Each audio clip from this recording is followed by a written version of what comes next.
Fantasy football can be a recurring nightmare. It can turn winners into losers and transform high school dropouts into legends of the greatest valor. The KFL is no different. Draft night is come and gone, and you sit alone, staring into your smartphone, contemplating that trade proposal that could potentially change your season. The other people in the room chat about their jobs and families, sipping craft beer and telling tales of days gone by, but you are a fantasy football champion. Your waking thought is on the waiver wire. Your eyes close slowly each night to the potential score of your number one receiver's juicy matchup. Beginning with the joy of the season's opening kickoff, you were filled with hope and wonder at what your team was going to be capable of. And then it happened. The final whistle ended your very first game. You refresh the app to make sure all the points have been counted. You refresh it again, but there's no changing the fact. You're 0-1. But there is hope.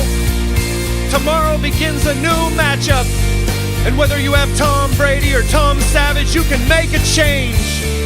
Your team will not be the punchline. This is your time. Other teams have no idea what you're capable of, and now is the time to shine. Now is the time to start that 12th round pick that only you believed in. This is the moment you've been waiting for. So pull yourself together, put down the new edition of Us Weekly, and dive into the fact that your team really sucks and could end up 0-4 by Monday night. That's a reality. That's part of fantasy football. Welcome to the KFL Button Hooked. Oh, yeah! It's another Wednesday. Podcast number 6. We're going to get into some scores. We're going to get into some predictions. Hold on tight. Here we go. Speed of Sound knocked off Pink Puma Power, 179-146. He goes to 3-0. Meanwhile, Kennedy Love drops to 1-2. 1-1 goodbye, loses one more game. Oh my. Jessica, Vicious Pinkalicious, kicks his booty on Monday night to drop him down to 0-3. She's up to 1-2. 12th man Go Hawks loses a heartbreaker to Raider Nation. Eric is 2-1. Meanwhile, Sean is 1-2. Holding out for Lev to come back. Meanwhile, First Timer knocks off Gold Rush, who not only lost this game, but lost his favorite team's starting quarterback for the season. Gold Rush, 1-2. First Timers moves up to 2-1. Bald Bulls can't put the hurtin' on Mac Attack 3.0 as C.O.D. goes to 3-0, being one of 2 unbeaten teams in the league. Team matchups. The first matchup of the week is Pink Puma Power at home versus First Timer. Felipa's got a 2-1 record. She's hoping Drew Brees, Tyreek Hill can come on strong for her. Meanwhile, Pink Puma Power will be without Cam Newton. He's on a bye week, and hoping Stephon Diggs and Alvin Kamara will do what they do. Meanwhile, the quarterbackless, you mad, bro? Gold Rush is 1-2. He's hoping that Matt Breida and Adam Thielen can lead the charge against Josh's 1-2 Bald Bulls. This is a battle of who can get back to 500. I'm having a feeling Bald Bull might have the edge in this one, but we'll see who Gold Rush Tyson puts in at quarterback. Now, this entire segment is almost devoted to Brian since apparently I left him out of podcast 5, How to Be a 10. If you missed that one, it's full of like hot girls and how to make your team into way better. Anyway, I digress.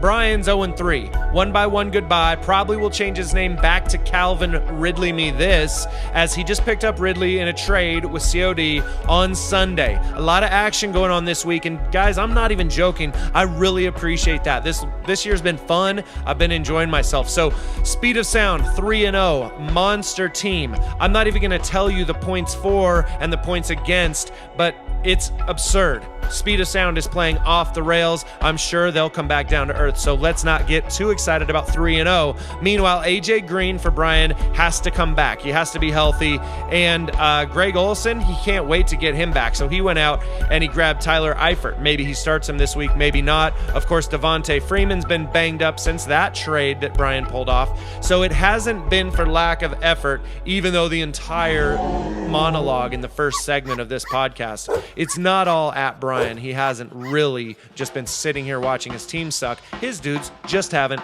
come through. So that takes us right over into the Vicious Pinkalicious 1-2 versus 12th Man Go Hawks 1-2. Jessica versus Sean. This one's always fun. There's always a little bit of bad blood between them because they're both two of the most competitive people I know. Jess has Ryan Fitzpatrick going against the new Chicago defense. They've been playing really good. She's got Michael Thomas. She's got Golden Tate, Cooper Kupp. If you needed a great wide receiver, those are the three of the best in the game. I know you don't believe me, so look at the numbers. That's what I do. I look at the numbers. Carson Wentz going for 12 man Go Hawks. I doubt he'll keep Alfred Morris in there. That's going to be a train wreck with the new quarterback of Beathard or Beathard or no one gives a crap. So Travis Kelce, tight end, always off the rails. Larry Fitzgerald been slow of late, but you never know. He's just chomping at the bit to get Mark Ingram back there and possibly Le'Veon Bell maybe going to the Jets. Now, my guest of the week is going to be C.O.D, the owner of Mac Attack 3.0. Funny thing is, his record is 3-0. 3.0 was mainly just because this is my third fantasy team. So maybe he'll have to change his team name to 3.1 after this or something. Let's see what he has to say about this week's matchup. This year is a bust for the Niners. I mean, they might as well tank. But I got Jarvis Landry, and I think I'd rather play Landry instead of Mike Williams on that one. You know, a wide receiver that catches 11 receptions is going to be money, even if he only gets 40 yards and no touchdowns. Juju, I think if that's scored Antonio Brown, who was a first-round draft pick, and I got Juju in the 6th round. He's outscored Antonio, I think, every week. That makes your running back important. To tell you the truth, I didn't think that I would be undefeated going into Raider Nation. I thought First Timer was going to beat me. You and I made a trade, and I got Gronk basically for this. I know Gronk is going against the Dolphins. The Dolphins always play the Cats hard.